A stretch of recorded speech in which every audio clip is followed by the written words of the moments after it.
Hi friends, ఈ వీడియోలో top interesting and facts తెలుసుకుందాం. ఫ్రెండ్స్, ఎప్పటిలాగే ఈ వీడియోలో కూడా నేను మిమ్మల్ని క్వశ్చన్ అడుగుతున్నా. అదేంటంటే ఈ ఫోటోలో ఒకసారి చూడండి. ఈ ఫోటో కాంబినేషన్ లో వచ్చిన సినిమా పేరేంటో కింద కామెంట్ సెక్షన్ లో తెలియజేయండి. అలాగే వీడియో లైక్ చేయండి. కొత్తగా చూస్తున్న వాళ్ళు మన ఛానల్ కి సబ్స్క్రైబ్ అవ్వండి. ఇంకేమాత్రం ఆలస్యం చేయకుండా లెట్స్ బిగిన్ అవర్ ఎపిసోడ్.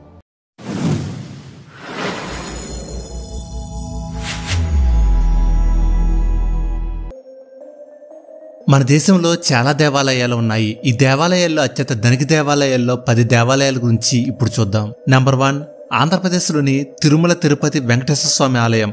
సుందరమైన తిరుమల కొండల్లో ఉన్న ఈ ఆలయం ప్రపంచంలోనే అత్యంత ధనిక మతపరమైన ప్రదేశాల్లో ఒకటి. దీని విలువ 3 లక్షల కోట్లని అంచనా. ప్రతిరోజు దాదాపుగా 50,000 మంది భక్తులు సందర్శిస్తూ ఉంటారు. ఈ ఆలయం విరాళాలు, బంగారం, ఇతర కానుకల ద్వారా ప్రతి సంవత్సరం దాదాపుగా 1,400 కోట్ల రూపాయలు వస్తుంది. నెంబర్ 2, కేరళలోని తిరువనంతపురంలో పద్మనాభ స్వామి ఆలయం. ప్రపంచంలోనే అత్యంత ధనిక ఆలయంగా ప్రసిద్ధి చెందిన పద్మనాభ స్వామి ఆలయం 1.2 లక్షల కోట్ల విలువైన సంపద దీని సొంతం. బంగారు ఆభరణాలు, వజ్రాలు, పురాతన వెండి పచ్చలు ఉన్నాయి. 2015లో గొప్ప ఖజానాను గుర్తించడం ఇప్పటికే ఉన్న భారీ నిధికి మరింత తోడైంది. నెంబర్ 3, జమ్మూలోని వైష్ణోదేవి ఆలయం. సముద్ర మట్టానికి 5,200 అడుగుల ఎత్తులో ఉన్న పవిత్ర దుర్గాదేవి ఆలయం భారతదేశంలో అత్యంత సంపన్నమైన వాటిలో ఒకటి. 2000 సంవత్సరం నుంచి 2020 వరకు దీనికి 1,800 కిలోల బంగారం, 4,700 కిలోల వెండి, 2,000 కోట్ల పైగా నగదు విరాళాలుగా వచ్చాయి. నెంబర్ 4, మహారాష్ట్రలోని షిరిడి సాయిబాబా ఆలయం. దేశంలో అత్యధికంగా సందర్శించే ఆలయాల్లో ఒకటి షిరిడి సాయినాథుని ఆలయం. రోజుకు దాదాపుగా 25,000 మంది భక్తులు ఆకర్షిస్తుంది. ముంబై నుంచి దాదాపుగా 296 కిలోమీటర్ల దూరంలో ఉన్న ఈ ఆలయం 1922లో నెలకొల్పారు. 2022లో 400 కోట్ల పైగా విరాళాలు అందుకుంది. ఇది 2 ఆసుపత్రులు కూడా నిర్వహిస్తుంది. ప్రతిరోజు వేలాది మంది యాత్రికులకు ఉచితంగా భోజనం అందిస్తుంది. నెంబర్ 5, అమృత్సర్లోని స్వర్ణ దేవాలయం. బంగారు తాపడం చేసిన అద్భుతమైన దేవాలయం స్వర్ణ దేవాలయం. గొప్ప వాస్తుశిల్పి ప్రసిద్ధి చెందిన సిక్కు మతం ఆధ్యాత్మిక హృదయంగా భావిస్తారు. 1581లో నిర్మించబడిన ఇది ప్రతి సంవత్సరం దాదాపుగా 500 కోట్ల రూపాయలు సంపాదిస్తున్నట్టు సమాచారం. నెంబర్ 6, మధుర మీనాక్షి ఆలయం. తమిళనాడులో మధురైలో ఉన్న ఈ ఆలయం దాని అద్భుతమైన డిజైన్, పండుగ వాతావరణానికి ప్రశంసలు అందుకుంటుంది. ఇక్కడ కొలువై తీరిన మీనాక్షి అమ్మవారిని దర్శించుకునేందుకు రోజుకు 20,000 మందికి పైగా భక్తులు వస్తూ ఉంటారు. ఇది సంవత్సరానికి 60 మిలియన్లు సంపాదిస్తుందని అంచనా. నెంబర్ 7, సిద్ధి వినాయక ఆలయం ముంబై. ముంబైలో ప్రభాదేవి ప్రాంతంలో ఉన్న ప్రసిద్ధ గణేష్ ఆలయం భారతదేశంలో అత్యంత ధనవంతుల్లో ఒకటి. దీని విలువ 125 కోట్లని అంచనా. దీనికి ప్రతిరోజు 30 లక్షల విలువైన కానుకలు అందుతాయి.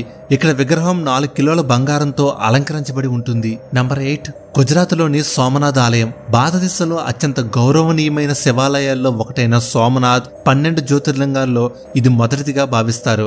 ఈ ఆలయం గర్భగుడిలో 130 కిలోల బంగారం, దానికి శిఖరం పైన అదనంగా 150 కిలోలు ఉంటాయి. నెంబర్ 9, ఒడిశాలోని పూరిలోని జగన్నాథ్ ఆలయం. ఒడిశా ఆధ్యాత్మిక వారసత్వానికి మూల స్తంభమైన 11వ శతాబ్దం ఆలయం జగన్నాథ్ ఆలయం చార్ధామ్ యాత్రలో కీలకమైంది కూడా. దీని విలువ దాదాపుగా 150 కోట్లు. దీంతో పాటు దాదాపు 30,000 ఎకరాల భూమి ఉంది. దీంతో పాటు ఇటీవల నిర్మితమైన బాగా ప్రాచుర్యం పొందిన అత్యంత ఖరీదైన ప్రాజెక్టుల్లో ఒకటైన అయోధ్యలోని రామ మందిరం. లడఖ్కు చెందిన ఒక ధైర్యవంతురాలైన మహిళ 13,000 అడుగుల ఎత్తులో ప్రపంచంలోని ఎత్తైన సేంద్రీయ వ్యవసాయ క్షేత్రాన్ని స్థాపించింది. ఈ కష్టతరమైన ప్రాంతంలో వ్యవసాయం చేయడం ద్వారా ఆమె అభిరుచి మరియు కృషితో పర్వతాలను కూడా పచ్చగా మార్చవచ్చని నిరూపించింది. ఇప్పుడంటే మనం కాంక్రీట్ ఇల్లు కట్టుకొని రూపుకు ఒక ఏసీ పెట్టుకుని చల్లదనాన్ని ఆస్వాదిస్తూ ఉన్నాము. కానీ చెట్టు పైకప్పుగా మారే చోట ఎయిర్ కండిషనర్ అవసరం లేదు. దట్టమైన నీడ, చల్లని గాలి మరియు బంగారు పంటలు. ఇది ఇల్లు కాదు, ప్రకృతి ఒడి. ఇక్కడ చెట్టు కొమ్మల నుంచి కూడా చల్లదనం కురుస్తుంది. ఒక విమానాశ్రయ నిర్మాణ ఖర్చు మొత్తం దేశం బడ్జెట్తో సమానమని మీకు తెలుసా? దుబాయ్ అంతర్జాతీయ విమానాశ్రయం నిర్మించడానికి దాదాపుగా $82 మిలియన్ ఖర్చు అయింది. దీంతో ఇది ప్రపంచంలోనే అత్యంత ఖరీదైన విమానాశ్రయంగా నిలిచింది. మన చుట్టూ రోజు మనం ఉపయోగించే అనేక వస్తువులు ఉంటాయి. వాటిని ఎంత వాడినా వాటి గురించి పూర్తిగా తెలుసుకునే అవకాశం మాత్రం మనకు చాలా తక్కువగా ఉంటుంది. అలాంటి వాటిలో శీతల పానీయాలు, అదేనండి కూల్ డ్రింక్ బాటిల్ కూడా ఒకటి. వేసవకాలం అయితే చాలా ఎక్కువగా వాడుతూ ఉంటారు. ఇతర కాలాల్లో కాస్త తక్కువగా వాడుతూ ఉంటారు. కొంతమంది రోజు తాగుతారు, మరి కొంతమంది అప్పుడప్పుడు తాగుతారు. కానీ జీవితంలో కనీసం ఒక్కసారైనా ప్రతి ఒక్కరూ తాగే ఉంటారు. అయితే అందరూ కూల్ డ్రింక్స్ తాగుతారు కానీ వాటిని గమనించి ఉండరు. అదేనండి ఈ బాటిల్ మూతలు ఒక్కసారి ఓపెన్ చేసి చూస్తే లోపల గుండ్రటి ఆకారంలో ఒక రబ్బర్ డిస్క్ ఉంటుంది. చాలా మంది ఇది ఒక అలంకారంలో భాగంగా కనిపించవచ్చు, కానీ ఇది బాటిల్ సురక్షితంగా మూసి ఉంచేలా చేయడంలో కీలక పాత్ర పోషిస్తుంది. వాస్తవానికి సులభంగా కనిపించే చిన్న భాగమైన దాని అవసరం మాత్రం ఎంతో గొప్పది.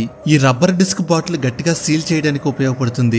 శీతల పానీయాలు, అదేనండి కూల్ డ్రింక్ లేదా గ్యాస్ ఉన్న వాటిల్లో ఒత్తిడి అధికంగా ఉంటుంది. అలాంటప్పుడు ఈ రబ్బర్ డిస్క్ గాలి బయటికి పోకుండా, ద్రవం లీక్ అవ్వకుండా అడ్డుకుంటుంది. ఇలా చేయటం వల్ల బాటిల్ లోపల పదార్థం నిల్వ బాగుండేలా ఉంటుంది. అంతేకాదు బాటిల్ కూడా శుభ్రంగా కూడా ఉంటుంది. బాహ్య వాతావరణం మారినప్పుడు, ముఖ్యంగా వేడి ఎక్కువయ్యే వేసవ కాలంలో బాటిల్ ఒత్తిడి పెరుగుతుంది. ఈ ఒత్తిడి తట్టుకోకపోతే బాటిల్ మూత కాస్త సడలిపోతుంది. కానీ ఆ పరిస్థితిని నియంత్రించేందుకు రబ్బర్ డిస్క్ తట్టుకునే గుణాన్ని కలిగి ఉంటుంది. అందువల్ల పానీయం ఎక్కువ రోజులు తాజాగా ఉంటుంది. ఈ ప్లాస్టిక్ బాటిల్ మూతలు ఎక్కువగా PET అంటే పాలిథిలిన్ టెరాప్థలేట్ అనే పదార్థంతో తయారవుతాయి. ఈ పదార్థం సూర్యకాంతిలోకి వచ్చినప్పుడు కొంతవరకు రసాయనికంగా స్పందించే అవకాశం ఉంటుంది. దీనివల్ల PET మూతల నుంచి కొన్ని అవసరమైన కణాలు లేదా రసాయనాలు బాటిల్ లోపలికి ప్రవేశించవు. దీని ప్రభావం చాలా చిన్నదే, అయినా ఆహార భద్రత పరంగా ఇది ఒక ముఖ్యమైన అంశం. రబ్బర్ డిస్క్ ఈ రిస్క్ ను తగ్గించడంలో సహాయపడుతుంది. చాలా మంది బాటిల్ మూతలో ఉండే రబ్బర్ భాగం అలంకారపు డిజైన్ గా కనిపించవచ్చు, కానీ నిజానికి ఈ బాటిల్ దృఢత్వం, ద్రవ సురక్షత, గాలి ప్రవాహాన్ని నిరోధించడం, ఒత్తిడిని తట్టుకోవడం వంటి ముఖ్యమైన పాత్రలు పోషిస్తుంది. ఇది చిన్న భాగంగా కనిపించిన బాటిల్ మొత్తం నాణ్యతలో కీలకమైన భాగం. ప్రస్తుతం నిత్యావసర వస్తువుల ధరలు రోజు రోజుకు పెరుగుతున్న తరుణంలో డీమార్ట్ సామాన్యుల ప్రజల కోసం ఒక గొప్ప ఆప్షన్ గా నిలుస్తుంది. ఒకే చోట అన్ని రకాల అవసరాలను తక్కువ ఖర్చుతో తీర్చుకునే వీలు ఉండడంతో ఇది మధ్యతరగతి ప్రజల గుండెల్లో స్థానం సంపాదించుకుంది. బిజీ జీవితం గడుపుతున్న కుటుంబాలకు ఇది నిజంగా ఒక వరం లాంటిది. డీమార్ట్ స్థాపకుడు రాధాకృష్ణన్ దామాని వ్యాపార లోకంలో ఎంతో గౌరవం పేరు పొందిన ఆయన 1980లో స్టాక్ మార్కెట్లో పెట్టుబడులు పెట్టడం మొదలుపెట్టి అక్కడే కోట్లు సంపాదించుకునే అప్పట్లోనే దూరదృష్టితో వ్యాపారంలో ఎదగాలనే సంకల్పంతో ఉన్న దామాని ప్రజల అవసరాలను గుర్తించి 2002లో డీమార్ట్ ను స్థాపించాడు. ఈ సంస్థ అసలు పేరు దామాని మార్ట్, దీన్నే డీమార్ట్ గా మార్చారు. దీని నిర్వహణ సంస్థ అవెన్యూ సూపర్ మార్ట్ లిమిటెడ్. ఈ సంస్థ లక్ష్యం ప్రతి కుటుంబానికి నాణ్యమైన నిత్యావసర వస్తువులు అందుబాటులో ఉండాలనే భావంతోనే పనిచేస్తుంది. డీమార్ట్ లో వస్తువులు చౌకగా లభించడం వెనుక వ్యాపార నైపుణ్యమే కాకుండా సామాజిక బాధ్యత కూడా ఉంది. ప్రస్తుతం డీమార్ట్ దేశవ్యాప్తంగా 11 రాష్ట్రాల్లో కార్యకలాపాలు నిర్వహిస్తుంది. కర్ణాటక, గుజరాత్, మహారాష్ట్ర, మధ్యప్రదేశ్, ఉత్తరప్రదేశ్, ఢిల్లీ వంటి రాష్ట్రాల్లో ఇది ఎంతో ప్రజాదరణ పొందింది. ప్రస్తుతం దేశవ్యాప్తంగా 375కి పైగా స్టోర్లు ఉన్నాయి. ప్రతి స్టోర్లోనూ వినియోగదారుల అవసరాలకు అనుగుణంగా విస్తృత శ్రేణిలో వస్తువులు అందుబాటులో ఉన్నాయి. అనేక నగరాల్లో డీమార్ట్ స్టోర్లు అత్యంత రద్దీగా ఉంటున్నాయి. సొంత భవనాల్లో స్టోర్లు ఏర్పాటు చేయడం వల్ల అద్దె ఖర్చు తగ్గి వస్తువులను తక్కువ ధరలో అందిస్తున్నారు. డీమార్ట్ స్థాపకుడు రాధాకృష్ణన్ దామాని ప్రస్తుతం భారతదేశంలో 4వ స్థానంలో ఉన్న అత్యంత ధనవంతుడిగా గుర్తింపు పొందారు. ఆయన సంపద ప్రస్తుతం 21.3 బిలియన్లు, దాదాపుగా 1.78 లక్షల కోట్లకు పైగా ఉంది. ఆయనకు చెందిన avenue super mart limited market విలువ కూడా దాదాపుగా 3 లక్షల కోట్లుగా చేరువలో ఉంది. స్టాక్ మార్కెట్ నుండి వ్యాపార రంగంలోకి వచ్చిన దామాని వినియోగదారుల మనస్తత్వాన్ని అర్థం చేసుకుని సరసమైన ధరల్లో వస్తువుల్ని అందించడం ద్వారా కోట్లాది మందిని ఆకర్షించారు. వ్యాపారంలో ఆయన విజయపదం ప్రతి యువ పారిశ్రామికవేత్తకు ఆదర్శంగా ఉంటుంది. డీమార్ట్ లో లభించే వస్తువులు నాణ్యతగా ఉంటాయి, కాకపోతే ప్రాసెస్డ్ ఫుడ్, ప్లాస్టిక్ ప్యాకేజీ ఉన్న ఉత్పత్తులు ఆరోగ్యానికి హానికరంగా ఉండే అవకాశం ఉంది. వాటిని జాగ్రత్తగా ఎంచుకోవాలని నిపుణులు చెబుతున్నారు. ధర తక్కువగా ఉందని చూసి ఆరోగ్యాన్ని తక్కువ అంచనా వేయకూడదు. జపాన్ శాస్త్రవేత్తలు టైటానియం డయాక్సైడ్ మరియు సెలేనియం ఉపయోగించి అత్యంత సామర్థ్యం గల సౌర సెల్స్ ను అభివృద్ధి చేశారు. ప్రయోగశాల పరిస్థితుల్లో ఇవి 1000 రెట్లు ఎక్కువ శక్తిని ఉత్పత్తి చేస్తున్నట్లు పేర్కొన్నారు. ఇవి కొత్త సెల్స్ చిన్నవిగా తుప్పుపట్టకుండా తక్కువ ఖర్చుతో తయారు చేయగలవి. సిలికాన్ ఆధారిత టెక్నాలజీకి ప్రత్యామ్నాయంగా నిలబడే అవకాశం దీనికి ఉంది. ఇప్పటికన్నా 2000 సంవత్సరాల క్రితం అనురాధపు యుగంలో అంటే 3వ శతాబ్దం నుంచి 10వ శతాబ్దం CE శ్రీలంక రాజులు సకల అనే నీటి గడియారాలను ఉపయోగించి సమయాన్ని అత్యంత ఖచ్చితంగా కొలిచేవారు. ఈ పద్ధతులు ఆధ్యాత్మిక నియమాలను పాటించడంలో, రాజశాఖ కార్యకలాపాల్లో సమయాన్ని పాటించడంలో కీలకంగా ఉండేవి. గ్రీక్, చైనీస్ టెక్నాలజీతో పోటీ పడేంతగా ఉండేది ఈ సాంకేతిక జ్ఞానం. భారతీయ టెలివిజన్ పరిశ్రమ అనేక మంది నటీమణులకు జీవితం కల్పించింది. బలమైన పాత్రలు, నటన, ప్రతిభతో తమకంటూ మంచి గుర్తింపు తెచ్చుకుంది. తమదైన నటనతో ఇండస్ట్రీలో విపరీతమైన క్రేజ్ సొంతం చేసుకుంది. ఇప్పుడు మనం మాట్లాడుకుంటున్న నటి 14 సంవత్సరాల్లో టెలివిజన్ రంగంలో భారీ పేరు సంపాదించింది. కేవలం 12 ఏళ్ల వయసులోనే సినీ ప్రయాణం స్టార్ట్ చేసింది. 16 ఏళ్ల వయసులోనే టాప్ హీరోయిన్ గా మారింది. వెండితెరపై సక్సెస్ అయినప్పటికీ వ్యక్తిగత జీవితం అంత సజావుగా సాగలేదు. 18 ఏళ్ళకి పెళ్లి చేసుకుని 20 ఏళ్ళకి తల్లిగా ప్రమోషన్ పొందింది. కానీ 2 సార్లు విడాకులు తీసుకుని ఇప్పుడు ఒంటరిగా జీవిస్తుంది. ఈమె ఎవరో తెలుసా? ఈమె పేరు నటి తివారీ. 15 లేదా 16 సంవత్సరాల వయసులో టీవీ ప్రపంచంలో తన ప్రయాణం ప్రారంభించింది. మొదట్లో చిన్న పాత్రలు పోషించింది. 1990లో దూరదర్శన్ సీరియల్ కలీరియన్ ద్వారా కథానాయికగా మారింది. టెలివిజన్లో ఆమె విజయవంతమైన కెరియర్ కు నాంది పలికింది. ఆమె 1998లో రాజా చౌదరిని వివాహం చేసుకుంది. 20 ఏళ్ల వయసులోనే తల్లయింది. ఆమె వ్యక్తిగత జీవితం ఒడిదుడుకులతో నిండి ఉంది. చిన్న వయసులోనే ఆమె వివాహం కారణంగా ఆమె చాలా మంది దృష్టిని ఆకర్షించింది. శ్వేత మొదటి వివాహం నిలవలేదు. ఆ తర్వాత ఆమె కొన్నాళ్ళు ఒంటరిగా ఉన్న తమ తోటి నటుడు అభినవ్ కోహ్లీని వివాహం చేసుకుంది. వీరిద్దరికి కుమారుడు జన్మించాడు. కానీ ఈ బంధం కూడా ఎక్కువ కాలం కొనసాగలేదు.